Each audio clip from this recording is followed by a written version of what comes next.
Hey folks, welcome back. I decide, looking over the game here, I'm going to actually, before I roll any dice or before I do anything, I wanted to substitute one purchase, an artillery for another airborne infantry. So this is a tutorial, but because I haven't rolled any dice, typically in that scenario when you're going around before you declare anything, you're allowed to alter your purchase. Now I wouldn't be taking 3 hours to make my first turn, but there's a purpose behind that. One thing I forgot to point out as another game aid is these fuel gauge dice. Now, Doug had made these because the BBR community was hounding him. All these people reaching out to make fuel gauge dice, which are very similar to his original fuel gauge markers, the same marking on them. And the first batch that he made was recalled. And this is actually set from the first batch. And speaking with Doug, just FYI, he has fixed the issue. So my understanding is these fuel gauge dice are going to be reissued soon. Now, we'll get into what they're for, but basically you mark or track the movement remaining in the aircraft after an attack.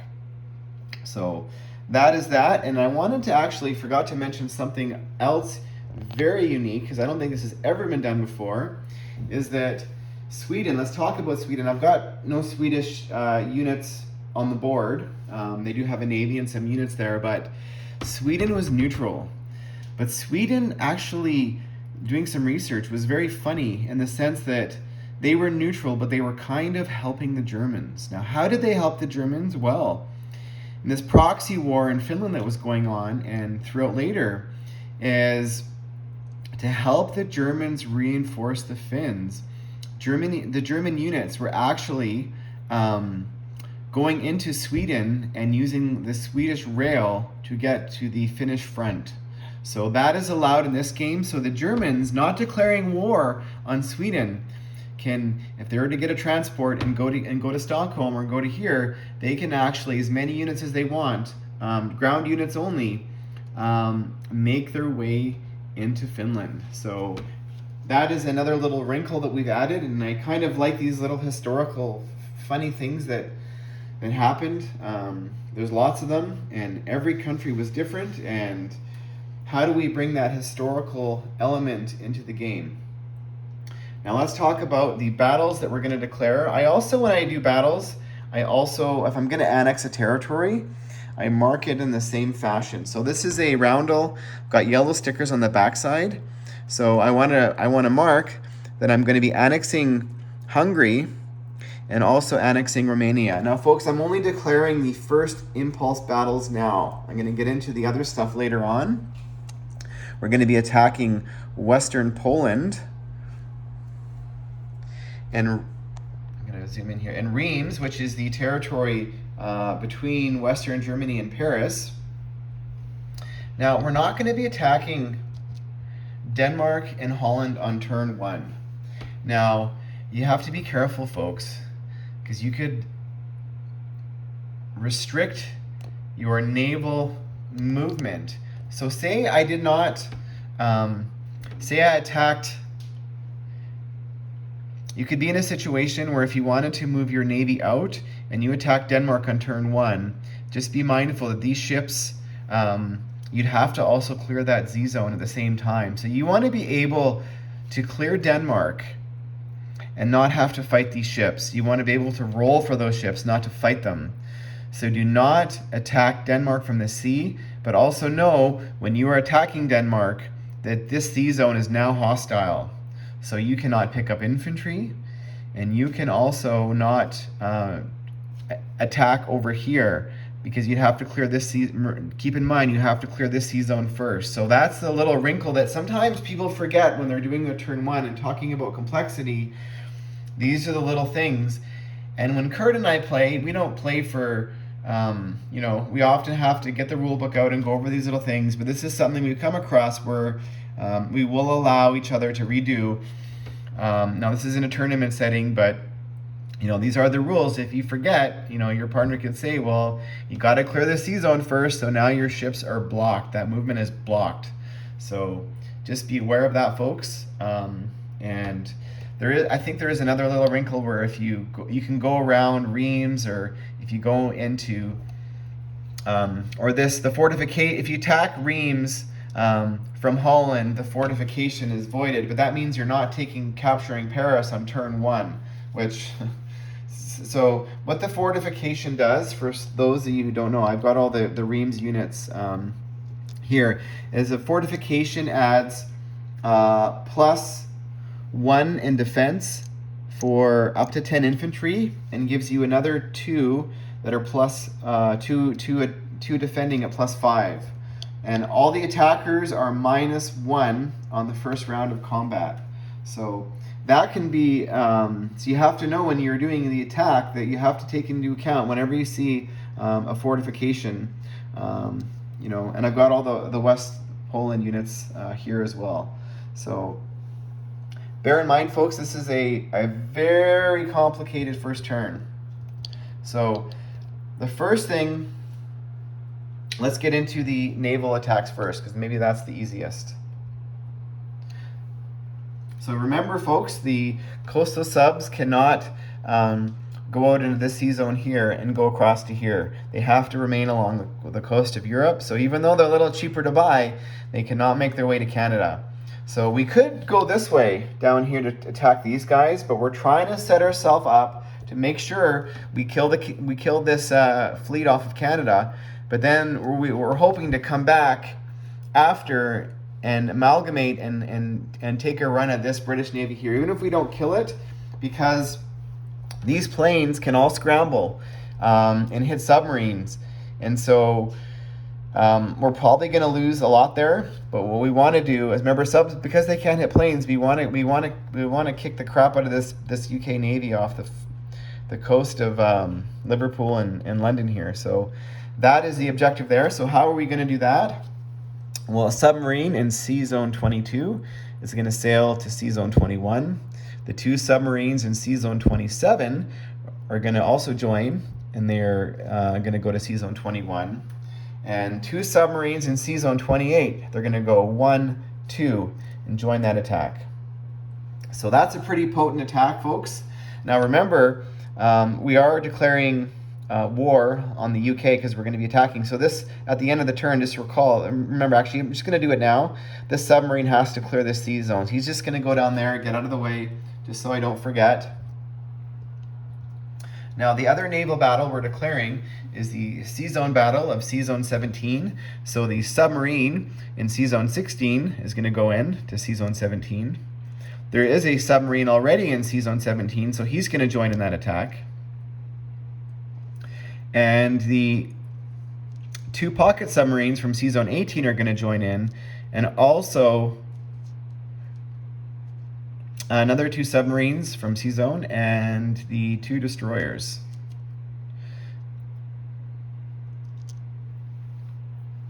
Okay. Now, folks, I don't think it's been discussed yet, but you can actually divide your attack. So another part of the Navy is going to be doing a coastal bombardment. That is the battleship and the cruiser. So we're attacking Norway. So they're coming in here to do a coastal bombard. The transport is picking up an infantry from Elbing and a artillery from Elbing and going in to Norway. I'm just going to chip that out. I should have had it already done. Sorry, folks. So we've got 2 ground units going in. Now the only other way we can get 3 is if we grab this Ju-52 air transport from Berlin and go 1 into Western Germany, 2 into Sea Zone 17, 3, and he is going to have 2 movements remaining in his fuel gauge. Okay, so he's going to have to land probably back in Western Germany.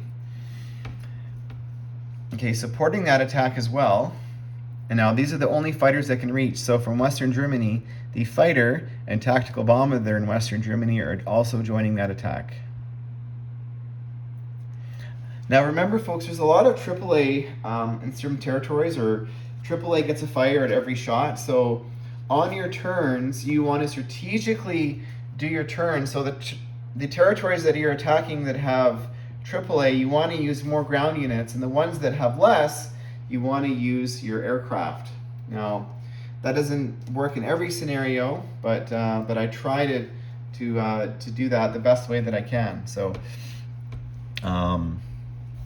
we're going to figure out the other aircraft in a minute. So there is a. Did I bring the airborne infantry? So yeah, the JE-52. We forgot to bring them.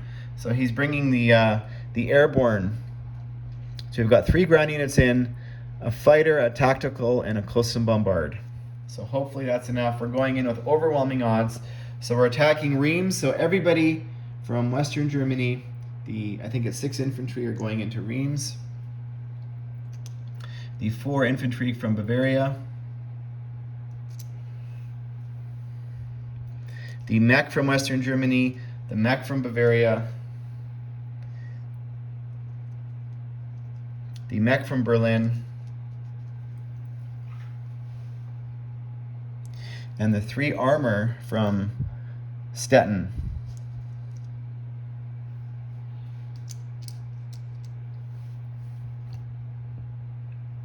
Okay, now we're going to figure out aircraft. So now the battle, we're going to remember to pull 1 mech out of Yugoslavia, because he is going to drive. I know this is not supposed to happen at the end of the turn, but I just don't want to forget. He's going to drive to Hungary and drive to Romania. So he is annexing the 2 pro-Axis territories, Hungary and Romania.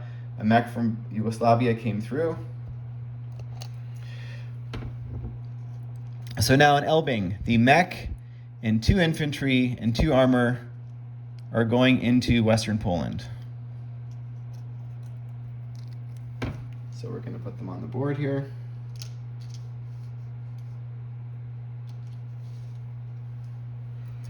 And from Stettin, why is there an extra? Is that right? Yeah. A mech, an artillery,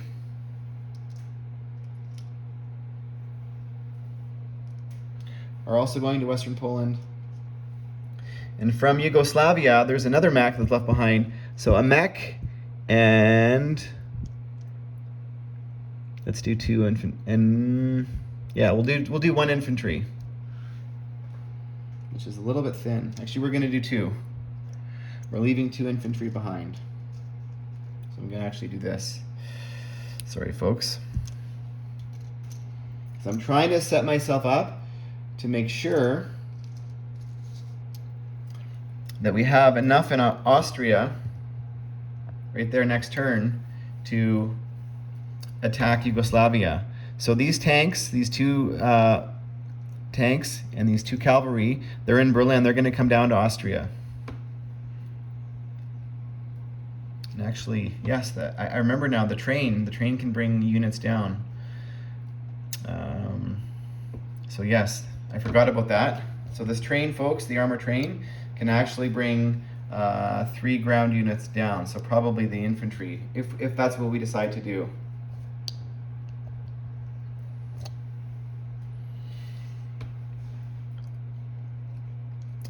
So we're going to have 2 bombers from Berlin going into the Battle of Reims. They are going to have 4 movements remaining. The fighter and tactical bomber from Bavaria are going to go into Reims. They are going to have 4 movements remaining.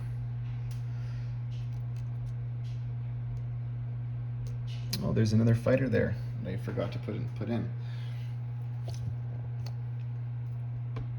Okay, there's a fighter and tactical in Berlin. They are going into Bavaria. They are going to have 3 remaining. So we're going to put the fuel gauge dice there. And another tactical from Stettin. It's going to go 1, 2. He's going to have 3 remaining. These are all coming from air bases.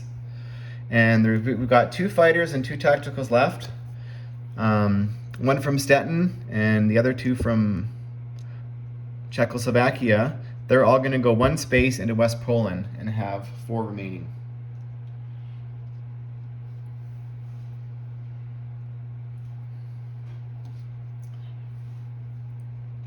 So this is what's left behind, folks. So this transport's over in this C zone. You can see in Berlin there's 6 infantry behind, a train, 2 cavalry, and 2 light armor, and a guy in Austria in the AAA, and we left 2 infantry in Czechoslovakia. Now I forgot about the train, so we might actually, we're going to bring 1 more infantry from Czechoslovakia into West Poland, just to make sure. Yeah. We almost have, we don't have to, but sometimes the dice do get cold. So you can see here we've got all these units left behind. We're going to have all these purchases that are going to come on the board, okay? So it's up to us now to declare which battles we want to roll first. Let's keep it simple. Let's roll this battle here. Now there's 5 submarines, and remember, when submarines are paired together, they actually attack at a 5.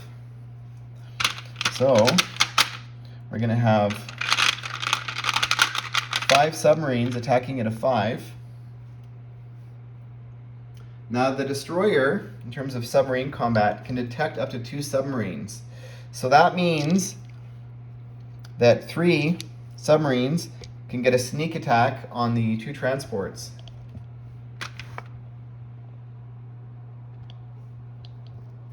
Okay, so do we want to do that?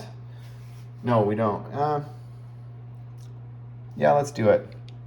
So if they get a couple of hits, that means they do not return fire. Actually, in defense is 1 destroyer at a 4 and 2 transports at a 1. So they're probably not going to get a hit, but let's go ahead and roll those dice. So here we go, and we scored 1 hit. So one of those transports is going to die. And now let's roll the other 2 dice for the detected submarine, and we blanked.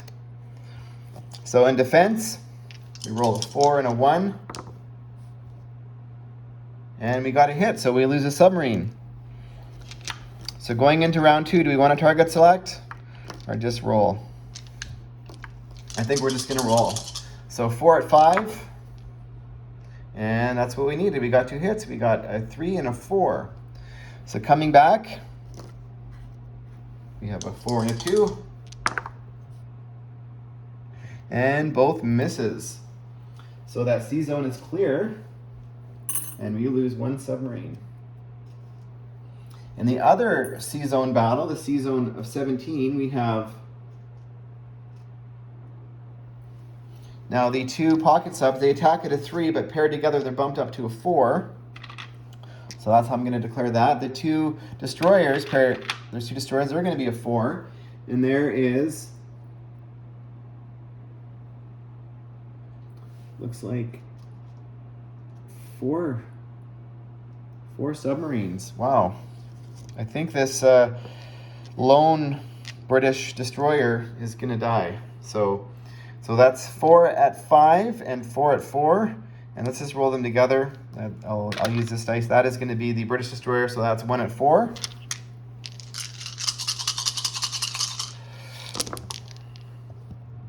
And the 4 got a hit. And we had multiple hits. Looks like 1, 2, 3, 4 hits.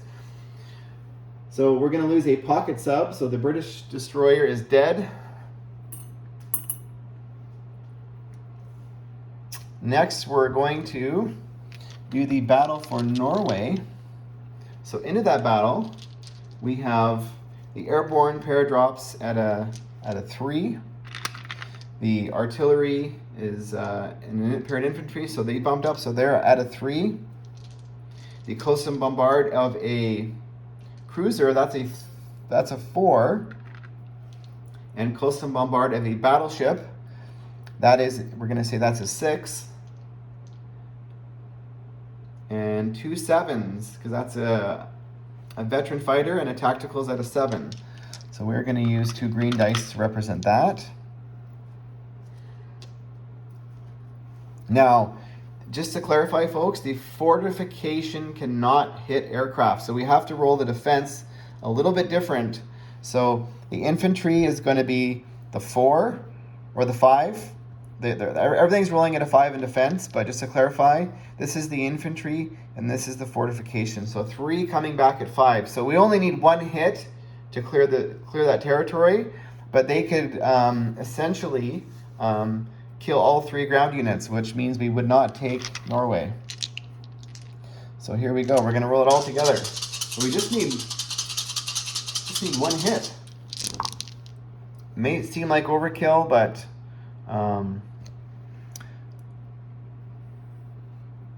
so one of the fortification did get a hit. So we're going to lose 1 ground unit for sure, and we only needed 1. Well, that was a black. Anyways, doesn't matter. The battleship hit on the Coastal Bombard, so we win. We are going to lose an infantry, and they're going to lose an infantry. So Norway is now under German control. Let's do the battle for West Poland. So that battle, into that battle, we have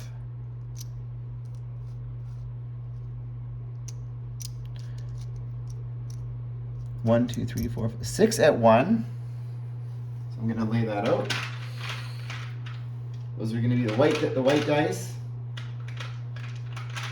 6 at 1.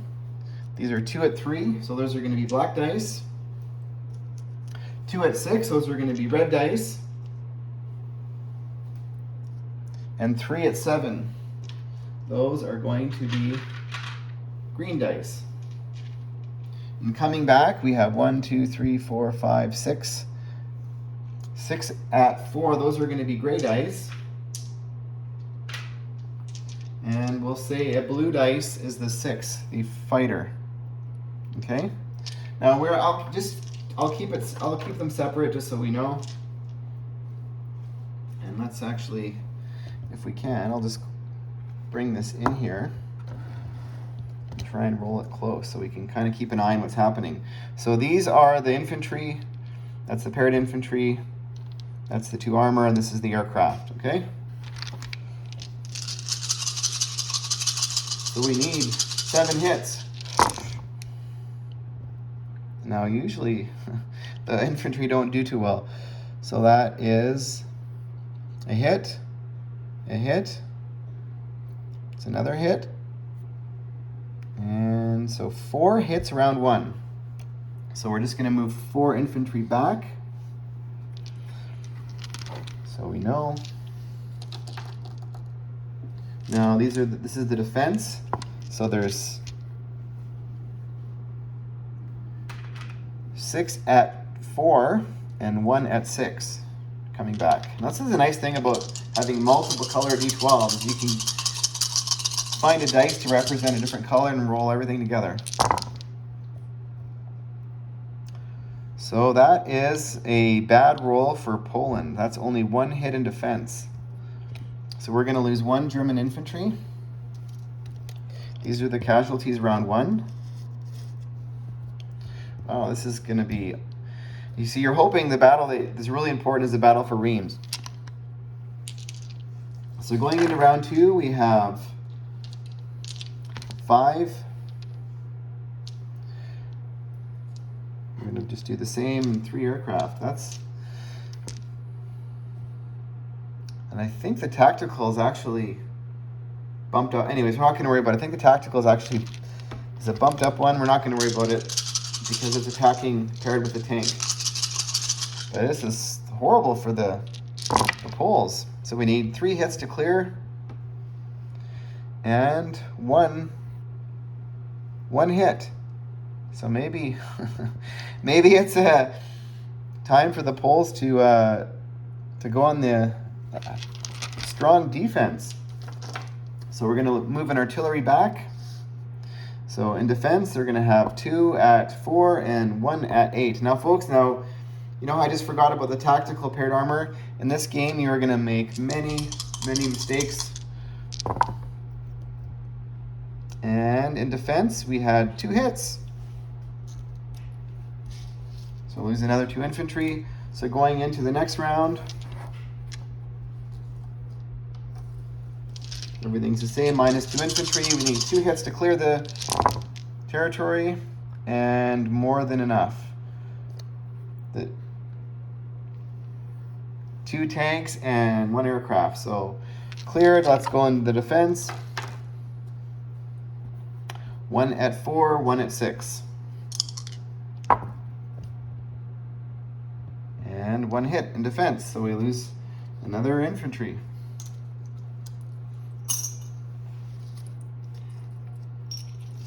So those guys are all dead. Now I'm just gonna leave those guys here. I find, just because of the aircraft, and that's where I've got the fuel gauge, I'm just gonna leave them there till the end.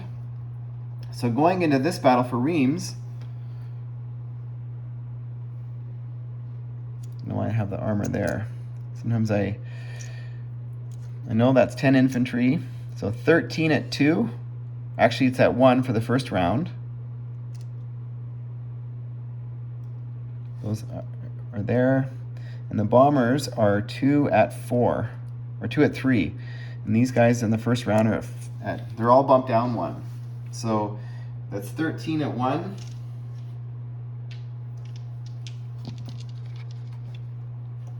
And defending, we have, it should be 6 infantry, an artillery, and an armor. Okay, so 13 ones.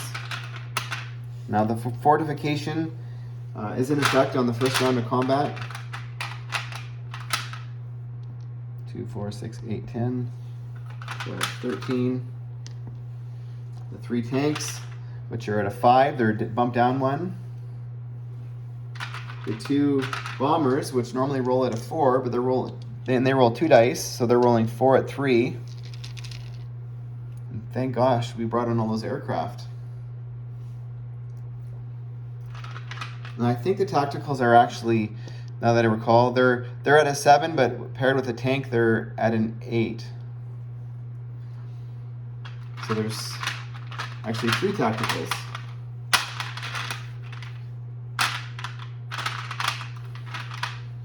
And 2 fighters, so 2 fighters at 7.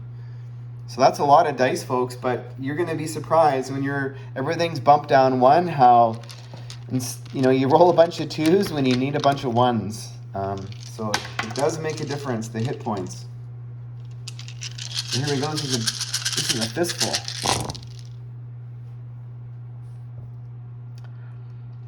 So that's 1, 2, 3. One of the bombers hit. One of the armor hit. And another aircraft hit. And look at all these 1s. We rolled 2 2s. Actually, that's a hit as well. So 7 hits total. So that negates the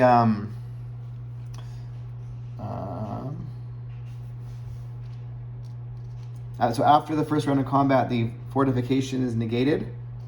So that is, they're going to lose all their infantry. So 1, 2, 3, 4, 5, 6, and the artillery. So they've got an armor remaining. So in defense, all of their infantry get bumped up 1. So they had 6 infantry. Where's all my yellow? Oh, there's all the yellow dice. So 6 infantry. Now I'm going to roll the fortification, even though they're at a 5 separately, because the fortification can only hit ground units. The artillery, which is the 4, and that's the black dice, and the armor, which is a 6. That's a char B. Hopefully he gets a hit. Or it could be a she, we don't know. So it's a 5 or less. So that was a 3, so that's 1, 2, 3, 5. 5 hits in defense, that's pretty good. So we lose 5, we're just going to lose 5 infantry. And they lose, there were 7 hits, so 6 infantry and artillery. So there's only, and the fortification is dead. So going into round 2, there is, that's 5 infantry. That's right, there's 8 at 2.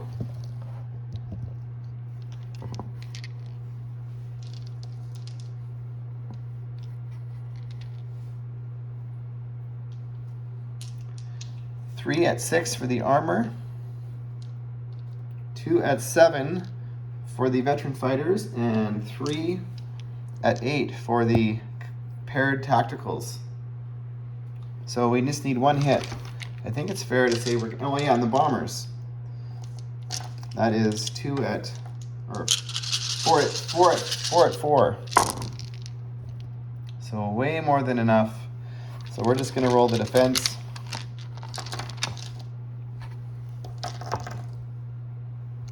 And that is all that, and that's a miss.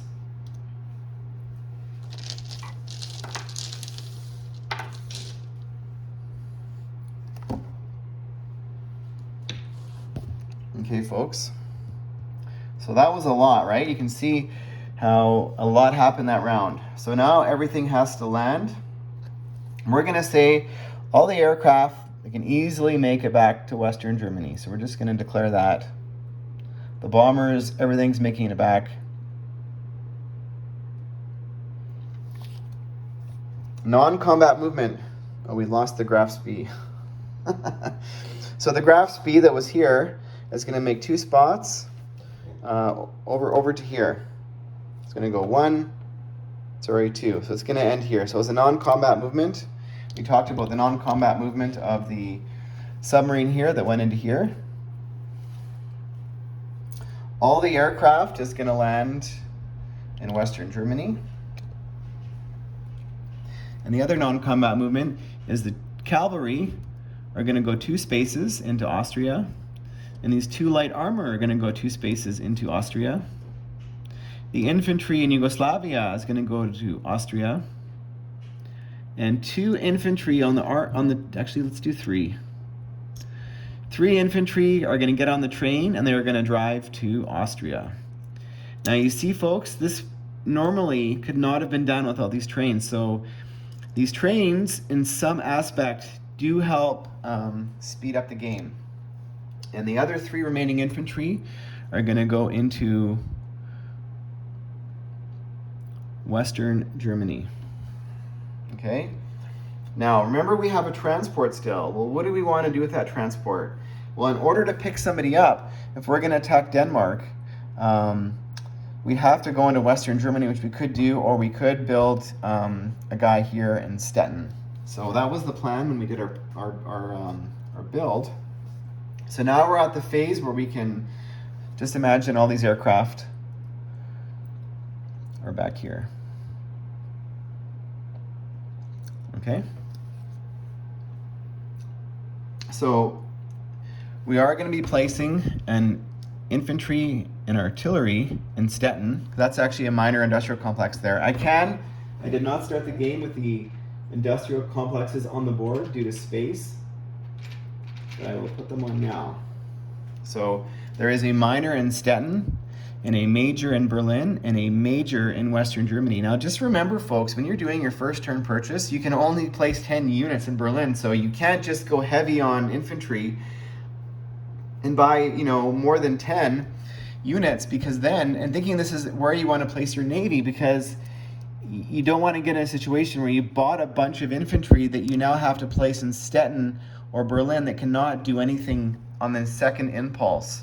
So all the units that you want to purchase on your first turn want to be able to engage in battle, on the second turn, unless, of course, their purpose is for defense, which in that case, well, actually, it's not going to do them any good to be defending Berlin. So that's not going to add up. So placement of new units.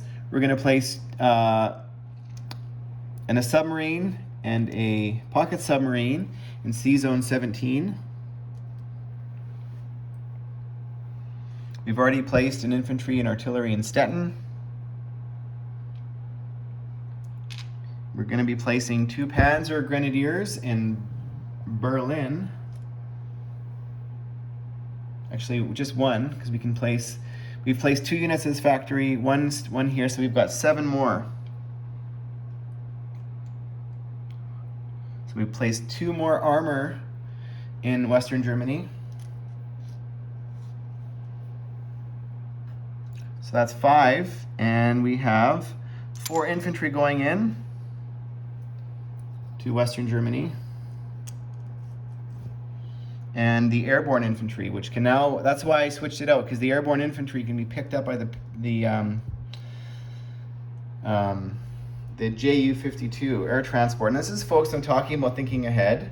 Now, when I was doing this, I forgot where he was gonna, I didn't take in mind where he was gonna land. So, you know, the fact that he's gonna be landing in Western Germany and you build an airborne, now a scenario could happen where if I need that guy, that airborne to go up and hit Narvik, I can. And just also, folks, I could not paradrop an infantry into Finland and annex. Okay, you need to be taken by ground. So that is a no-fly zone for those. Now, just for simplicity, because these units that attack Poland, now this. Imagine all the aircraft are in Western Germany, but these ground units are in Western Poland. I'm just going to leave them there on the board for simplicity because they're going to be attacking Warsaw next turn. So, and these guys here in Reims, they're all going to be attacking either Paris or Normandy next turn. Okay, so I'm just going to leave them there because I'm going to be bringing all the other units out. Okay, so that's all the non-coms. And see, folks, I know there's a lot of talking, but that's very involved. So now I am going to flip these over. Remove that battle, just because when I come back next turn, I'm going to declare my second impulse, and I will tidy up all of these aircraft. So bear with me.